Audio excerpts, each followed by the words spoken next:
Hi అండి, welcome back to our channel aura natural vlogs. ఈ వీడియోలోనైతే చాలా యూస్ఫుల్ అండ్ అమేజింగ్ టిప్స్ అయితే ఉన్నాయి. వీడియోనైతే ఎక్కడ కూడా స్కిప్ చేయకండి.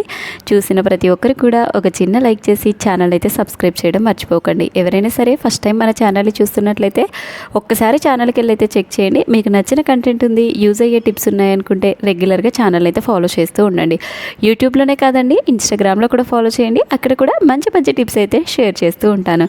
ఫస్ట్ టిప్, బట్టల మీద ఎప్పుడైనా పచ్చడి మరకలు కానీ కర్రీ మరకలు, పసుపు మరకలు పడ్డాయి అనుకోండి, మనం వాష్ చేస్తే అక్కడ ఇంకా ఎక్కువగా స్ప్రెడ్ అవుతాయి. మనం వాష్ చేయాల్సిన అవసరం లేకుండా సింపుల్గా ఈ టిప్ అయితే ట్రై చేయండి. ఎక్కడైతే మరకలు పడతాయి కదా ఆ ప్లేస్లో కొంచెం మనం యూస్ చేసే టాల్కమ్ పౌడర్ ఉంటుంది కదా, ఆ టాల్కమ్ పౌడర్ వేసి ఒక 2 మినిట్స్ పాటు అలానే వదిలేయాలి. 2 మినిట్స్తో ఇలా స్పూన్తో కానీ బ్రష్తో కానీ రబ్ చేసాము అనుకోండి, దానిపైన ఉండే ఆయిల్ అంతా కూడా బయటకు అనేది వచ్చేస్తుంది. మనకి వాష్ చేసుకోవడానికి కూడా చాలా ఈజీగా ఉంటుంది. తర్వాత ఆ ప్లేస్లోనే కొంచెం డెటాల్ వేసి ఇలా టూత్ బ్రష్తో రబ్ చేసి వాటర్లో ఒకసారి ఇలా రబ్ చేసి కనుక తీసాము అనుకోండి, మరక అనేది అసలే కనిపించదు. ఇలా వాష్ చేసిన తర్వాత ఎండలో కనుక ఆరేసాము అనుకోండి, మరక అనేది కనిపించకుండా ఉంటుంది. అలాగే మరక అనేది కూడా ఈజీగా వదిలిపోతుంది. మనం డైరెక్ట్గా వాటర్లో నానబెట్టి కనుక వాష్ చేసాము అనుకోండి, మరక అనేది ఇంకొక ప్లేస్కి స్ప్రెడ్ అవుతుంది. అప్పుడు మనం ఎంత వాష్ చేసినా కూడా పోదు. సింపుల్గా పడ్డ ప్లేస్లోనే ఇలా కనుక వాష్ చేసుకున్నాము అనుకోండి, ఈజీగా వదిలిపోతుంది. నెక్స్ట్ టిప్, చాలా మందికి జర్నీ చేసేటప్పుడు ఒక వామిటింగ్ సెన్సేషన్ లాంటి ఫోబియా అయితే ఉంటుంది. అలా వామిటింగ్ సెన్సేషన్ ఉన్నప్పుడు ఏంటంటే మెయిన్గా చాలా మందికి కార్లో వెళ్ళేటప్పుడు ఈ సెన్సేషన్ అయితే ఎక్కువగా ఉంటుంది.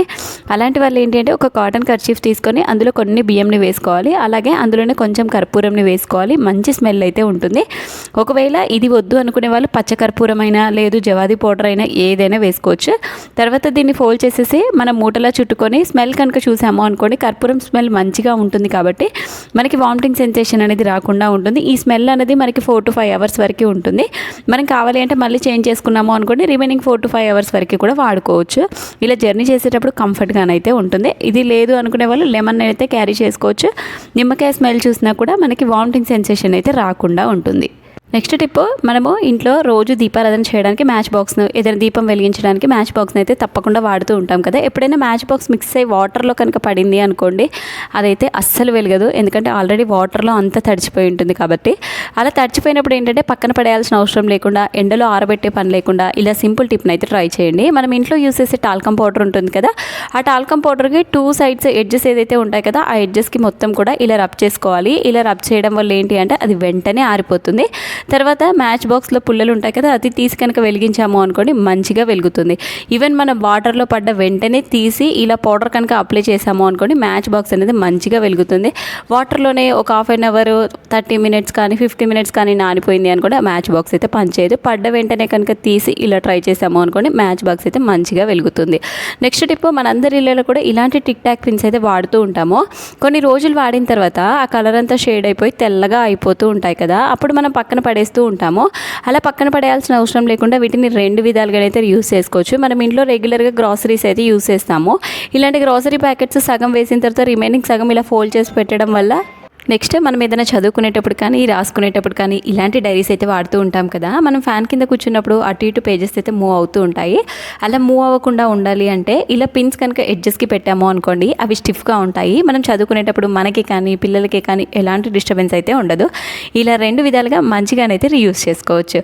నెక్స్ట్ టిప్, మన ప్రతి కర్రీలో కూడా కామన్గా వాడే థింగ్ ఏదైనా ఉంది అంటే పసుపు. ఈ పసుపు అయితే మనకి ప్రజెంట్ డేస్ ప్రతిది కూడా కల్తీనే అయిపోయింది. మనం వాడే పసుపు కల్తీనా ఒరిజినల్ అని ఈ విధంగానైతే మీరు తెలుసుకోవచ్చు. సింపుల్గా మన ప్యాకెట్ పసుపు, చాలా రకాల పసుపులు అయితే మార్కెట్లో దొరుకుతూ ఉంటాయి. కొన్ని తక్కువ కాస్ట్లోనే వస్తాయని తెచ్చుకుంటూ ఉంటారు కదా, అలాంటి వాళ్ళు ఒక్కసారి ఈ టిప్ అయితే మీరు ట్రై చేయండి. మీకే అర్థమవుతుంది మనం ఎలాంటి పసుపును వాడుతున్నాము అని. ఒక 2 బౌల్స్ తీసుకొని అందులో కొన్ని వాటర్ అయితే తీసుకున్నాను. ఒక దాంట్లో నేను డైరెక్ట్గా మిల్లులో ఆడించిన పసుపు ఉంటుంది కదా, ఆ పసుపునైతే వేశాను. ఇంకొక దాంట్లో ప్యాకెట్ పసుపునైతే వేశాను. అందులోనే మంచిగా మిక్స్ చేసేసుకొని కొంచెం టెస్టింగ్ కోసం సర్ఫ్ని అయితే యాడ్ చేసుకోవాలి. రెండిట్లో కూడా కొంచెం కొంచెం సర్ఫ్ని అయితే యాడ్ చేసుకోవాలి. ఇలా యాడ్ చేసిన తర్వాత మనకి ఒరిజినల్ పసుపు ఏదైతే ఉంటుంది కదా, అది మంచిగా కలర్ అయితే చేంజ్ అయిపోతుంది. కెమికల్ కలిసిన పసుపు ఏదైతే ఉంటుంది కదా, అది కలర్ చేంజ్ అవ్వదు, అలానే ఉండిపోతుంది. మీకు వీడియోలో డిఫరెన్స్ అనేది ఈజీగా అర్థమైపోతుంది. నార్మల్గా నేను ఒరిజినల్ పసుపు వేసిన దాంట్లో మనకి కలర్ అనేది రెడ్డిష్ కలర్లో వచ్చేసింది. ప్యాకెట్ పసుపు ఏదైతే కలిపానో అందులో సర్ఫ్ వేసి కలిపినా సరే ఎలాంటి చేంజెస్ అనేది రాలేదు, ఎందుకంటే అందులో కెమికల్ అనేది బాగా మిక్స్ అయింది. సో ఇలాంటి కెమికల్ రిలేటెడ్ కల్తీ పసుపును కనుక మనం కర్రీస్లో వేసుకొని మనకి కానీ పిల్లలకి కనుక పెట్టామో అనుకోండి చాలా హెల్త్ ఇష్యూస్ అయితే వస్తాయి. ప్రజెంట్ ప్రతిదీ కూడా కల్తీనే అయిపోయింది. సో మనం కర్రీస్లో వేసుకోవడానికి ముందు తెచ్చుకోవడానికి ముందు ఒక్కసారి అయితే ఇలా చెక్ చేసుకోండి. నెక్స్ట్ టిప్, ఎప్పుడైనా పూజలు కానీ వ్రతాలు కానీ చేసినప్పుడు ఎక్కువగా పచ్చి కొబ్బరి అయితే ఉంటూ ఉంటాయి కదా. ఇలా పచ్చి కొబ్బరి ఏంటి అంటే తొందరగా పైన బూజు అనేది వచ్చేస్తూ ఉంటుంది, బ్యాక్టీరియా ఫంగస్ అయితే ఫామ్ అవుతూ ఉంటుంది. అలా రాకుండా ఉండాలి అంటే మనకు ఫస్ట్ ఆఫ్ ఆల్ అందులో కొబ్బరి నీళ్ళు అయితే ఉంటాయి కదా, అందులో తడి లేకుండా నీట్గా తుడుచుకోవాలి. తర్వాత అందులోనే కొంచెం కోకోనట్ ఆయిల్ వేసి మొత్తం కూడా అప్లై చేసుకొని డీప్ ఫ్రిడ్జ్లో కనుక పెట్టామో అనుకోండి మనకి 1 or 2 months ఉన్నా సరే పచ్చి కొబ్బరి అనేది పాడవకుండా చాలా ఫ్రెష్గానైతే ఉంటాయి. ఎప్పుడైనా కావాలి వాడుకోవాలి అనుకున్నప్పుడు ఒక్క 10 minutes ముందు తీసి బయట కనుక పెట్టి మళ్ళీ కనుక తీసాము అనుకోండి పచ్చి కొబ్బరి అనేది ఈజీగా వచ్చేస్తుంది. అలాగే మనకి పచ్చి కొబ్బరి అనేది స్మెల్ రాకుండా కూడా ఉంటుంది. నెక్స్ట్ టిప్, సమ్మర్లో పెరుగు అనేది తొందరగా పులిసిపోతూ ఉంటుంది. మనం ఫ్రిడ్జ్లో నుండి తీసిన ఒక 1/2 hour 1 hour బయట పెట్టినా సరే పులిసిపోతూ ఉంటుంది. పులిసిపోయిన పెరుగు తినడానికి ఎవరు కూడా ఇష్టపడరు కదా. ఒకవేళ తినాలి అనుకున్నప్పుడు అందులో 1 spoon వరకు పాలను కనుక యాడ్ చేసాము అనుకోండి పెరుగు టేస్ట్ అనేది మారుతుంది, తీయగా అవుతుంది. తర్వాత ఈ పెరుగునైతే మంచిగా తినొచ్చు. ఒకవేళ పెరిగే పుల్లబడకుండా ఉండాలి అంటే అందులో ఒక చిన్న కొబ్బరి ముక్కను కనుక పెట్టాము అనుకోండి మనకి పెరుగు అయితే పులిసిపోకుండా పుల్లబడకుండానైతే ఉంటుంది. నెక్స్ట్ టిప్, మనం ఏదైనా కేక్స్ కానీ స్వీట్స్ చాక్లెట్స్ కొనుక్కున్నప్పుడు ఇలాంటి బాక్సెస్ అయితే వస్తూ ఉంటాయి కదా. ఇలాంటి బాక్సెస్ని మనం వేస్ట్ అని పడేస్తూ ఉంటాము. ఇప్పటి నుండి పడేయకుండా దాన్ని అయితే చక్కగా రీయూజ్ అయితే చేసుకోవచ్చు. మనం ఎక్కడికైనా ట్రావెలింగ్కి అలా వెళ్ళినప్పుడు ఇలా మెడిసిన్స్ అయితే క్యారీ చేస్తూ ఉంటాం కదా. మెయిన్గా చిన్నపిల్లలు ఉన్నారు అనుకోండి కంపల్సరీ వాళ్ళకి రిలేటెడ్ సిరప్స్ అయితే క్యారీ చేస్తూ ఉంటాము. సో అలాంటి సిరప్స్ మనం కొంచెం ఓపెన్ చేసిన తర్వాత బ్యాగ్లో, హ్యాండ్ బ్యాగ్లో, లగేజ్ బ్యాగ్లో కనుక వేసాము అనుకోండి కొన్నిసార్లు లీక్ అయ్యి బట్టలు కానీ అందులో ఉండే థింగ్స్ అన్నీ కూడా పాడైపోతూ ఉంటాయి. అలా లీక్ అవ్వకుండా అన్నీ ఒకే దగ్గర ఉండాలి, ఈజీగా దొరకాలి అంటే ఇలాంటి ఒక బాక్స్లో వేసి హ్యాండ్ బ్యాగ్లో కానీ లగేజ్ బ్యాగ్లో కానీ పెట్టుకున్నాము అనుకోండి చాలా ఈజీగానైతే దొరుకుతాయి. నెక్స్ట్ టిప్, మనం రోజు తాగే పాలు మార్నింగ్ లేచిన వెంటనే కాఫీ కానీ టీ కానీ పిల్లలకైతే పాలు కంపల్సరీ. సో మనం తాగే పాలు కల్తీనా ఒరిజినల్ అనేసి ఈ టెస్ట్ ద్వారానైతే మీరు సింపుల్గా తెలుసుకోవచ్చు. నేనైతే కొన్ని పాలను తీసుకొని ఇలా బౌల్లో వేసుకొని అందులో కొంచెం నిమ్మరసం అయితే యాడ్ చేశాను. ఒక 5 minutes పాటు నిమ్మరసం వేసి కలిపి పక్కన పెట్టుకోవాలి. ఒక 5 minutes తర్వాత కనుక ఆ పాలు విరిగాయి అనుకోండి అవి ఒరిజినల్ పాలనే అర్థం. కొన్ని పాలు కెమికల్ కానీ యూరియా కానీ ఏదైనా ఇంకా కెమికల్స్ కలిసిన పాలైతే అస్సలు విరగవు. సో అవి ఏంటంటే కల్తీ అని అర్థం. అట్లీస్ట్ మనం చిన్నపిల్లలకైతే డైలీ పాలు అనేది తాపిస్తూ ఉంటాం కదా. చిన్నపిల్లలకి పాలు తాపించేటప్పుడు తప్పకుండా మనం తాగే పాలు ఒరిజినలా కాదా అని ఒక్కసారి తెలుసుకున్న తర్వాతనే రెగ్యులర్గా వాళ్ళకైతే తాపించండి. చాలామంది ఈ రోజుల్లో ప్యాకెట్ పాలు అయితే వాడుతూ ఉన్నారు. అవి ఒరిజినలా కల్తీ అని అయితే మనకు తెలీదు, ఎందుకంటే కంపల్సరీ అందులో కెమికల్స్ అయితే యాడ్ చేస్తారు. బట్ ఎక్కువ క్వాంటిటీ యూరియా అలాంటిది కనుక యాడ్ చేశారనుకోండి పాలు అనేది ఎక్కువగా కల్తీ అయిపోతాయి.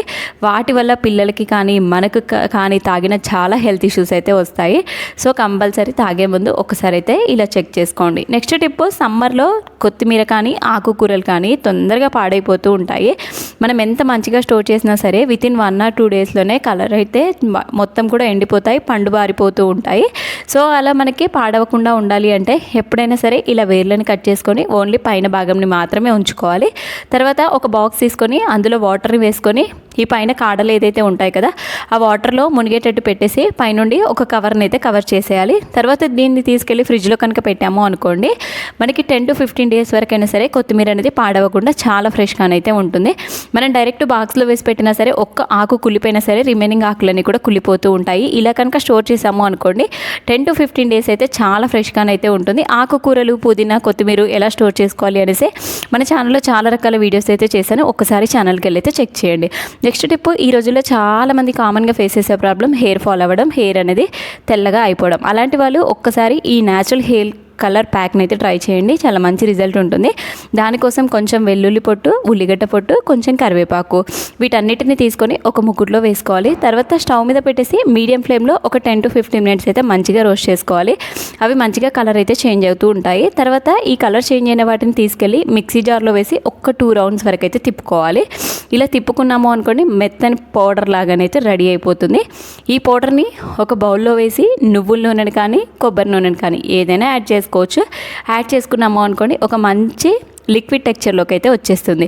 దీన్ని మన తలకి కనుక అప్లై చేసాము అనుకోండి, తెల్లగా ఉన్న జుట్టు అయితే నల్లగా మారిపోతుంది. ఈ హెయిర్ కలర్ అనేది మనకి 1 వీక్ ఆర్ 10 డేస్ వరకు అయితే ఉంటుంది. తల స్నానం చేసిన తర్వాత దీన్ని అప్లై చేసుకున్నాము అనుకోండి, కలర్ అనేది మంచిగా పడుతుంది జుట్టుకి. మనకి బయట చాలా రకాల ఆర్టిఫిషియల్ కలర్స్ అయితే దొరుకుతూ ఉంటాయి. అలాంటిది వాడడం వల్ల కొన్నిసార్లు సైడ్ ఎఫెక్ట్స్ అయితే ఉంటూ ఉంటాయి కదా. ఎలాంటి సైడ్ ఎఫెక్ట్స్ లేకుండా ఇలా న్యాచురల్గా ట్రై చేయండి, చాలా మంచి రిజల్ట్ ఉంటుంది. అలాగే తెల్ల హెయిర్ అనేది నల్లగా అవుతుంది. ఐ హోప్ టిప్స్ అన్ని కూడా నచ్చాయని అనుకుంటున్నాను. మీకు ఏ టిప్ నచ్చిందో కామెంట్ చేయండి. ఫర్దర్గా మీకు ఎలాంటి టిప్స్ కావాలో కామెంట్ చేయండి. నెక్స్ట్ వీడియోస్లో తప్పకుండా చేయడానికైతే ట్రై చేయండి.